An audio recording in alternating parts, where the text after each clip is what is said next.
Hello people, so today let me take you through some small photography tips on tiny world photography with the most basic equipments that you have. So without wasting any time, let's go.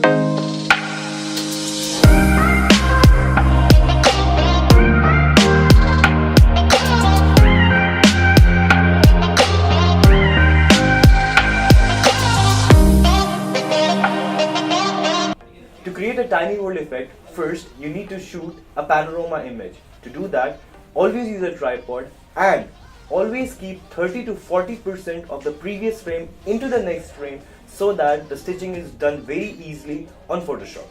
After importing and stitching is done, the picture should appear like this.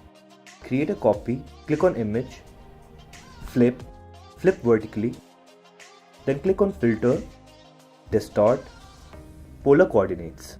Check your preview, hit OK. Now click on File, New. We need a square canvas for tiny world effect, so I had set the width and height equally.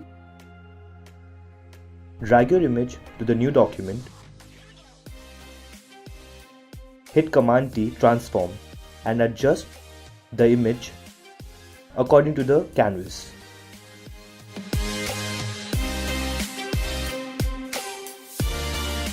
Do the minor adjustments, and there you go.